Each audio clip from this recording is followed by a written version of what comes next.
വീട്ടിലെത്തിക്കഴിഞ്ഞാൽ പിന്നെ അത് എഴുന്നേക്കാനും കിടക്കാനും ഒന്നും നേരമില്ല കേട്ടോ. എൻ്റെ പൊന്നേ, രാവിലെ എണീറ്റപ്പോൾ തന്നെ അത്യാവശ്യം നല്ല തണുപ്പായിരുന്നു. ഇതിൻ്റെ ഇടയ്ക്ക് ഒരു പണി കിട്ടിയായിരുന്നു. രാത്രി കുട്ടികളുടെ ബലൂൺ ഫാനിൽ തട്ടി ഉണ്ടാക്കിയ ശബ്ദം കാരണം കള്ളന്മാരാണോ എന്ന് പേടിച്ച് ഞാൻ ഞെട്ടി ഉണർന്ന് കുറച്ച് നേരം ഉറക്കം പോയി അവിടെ കുത്തിയിരിക്കുകയായിരുന്നു. അതൊക്കെ കഴിഞ്ഞിട്ട് പിന്നെയും കിടന്ന് ഉറങ്ങി എണീറ്റപ്പോൾ ഏകദേശം 9:30 ആയിട്ടുണ്ടായിരുന്നു. പിന്നെ എഴുന്നേറ്റ് രാവിലെ ഇത് ചായ ഇട്ട് കുടിക്കുക, നല്ല ചെറു ചൂടോടെ ചായ കുടിക്കാമെന്ന് വിചാരിച്ചു. 10 മണിയായിട്ടും അത്യാവശ്യം നല്ല തണുപ്പുണ്ടായിരുന്നു വീട്ടിൽ. അപ്പോൾ ഞാൻ ചായയൊക്കെ ഇട്ട് റെഡിയാക്കിക്കൊണ്ടിരിക്കുകയാണ്. ഇത് ഐറമ്മൾക്ക് കഴിഞ്ഞ ദിവസം നമ്മുടെ ഇവിടെ മണ്ഡലച്ചെറുപ്പ് മഹോത്സവം ആയിരുന്നുകൊണ്ട് കുറേ ബലൂണൊക്കെ വാങ്ങിച്ചിട്ടുണ്ടായിരുന്നു. 3-4 വാങ്ങിച്ചിട്ടുണ്ടായിരുന്നേ. അങ്ങനെ വന്നപ്പോഴാണ് ഞാൻ വർഷങ്ങൾക്ക് മുമ്പ് ഈ ആമ്പൂരിൽ നിന്ന് ആദ്യമായിട്ട് കൊണ്ടുവന്ന ഒരു കപ്പ് ഞാൻ ഇവിടെ ഇരിക്കുന്ന നോട്ടീസ് ചെയ്തത്. അങ്ങനെ അത് തന്നെ എടുത്തു. അതിനകത്ത് സ്റ്റിക്കർ ഇളക്കാൻ നോക്കിയിട്ട് പറ്റിയില്ലേ. അങ്ങനെ ആ കപ്പിൽ ചായയൊക്കെ എടുത്ത് ഞാൻ സിറ്റ് ഔട്ടിൽ വന്നിരിക്കുകയാണ്. ഞാൻ വന്നിരുന്നപ്പോഴത്തേക്കിനും ഇതിനും ഐറയും എല്ലാം എൻ്റെ അടുത്ത് വന്നിട്ടുണ്ടായിരുന്നു. അമ്മ അവിടെ ചെടിയുടെ പരിപാലനത്തിനാണ്.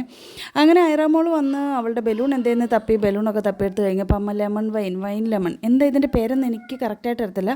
അമ്മ ഈ ഒരു സാധനം പറിച്ചു തന്നെ ഞാൻ ജസ്റ്റ് ഒന്ന് കഴിച്ചു നോക്കി. എൻ്റെ പൊന്നേ, ഭയങ്കര പുളിപ്പ്. ഇത് തിന്നാൽ ചത്തു പോകുന്നൊന്നും എനിക്കറിയത്തില്ല കേട്ടോ.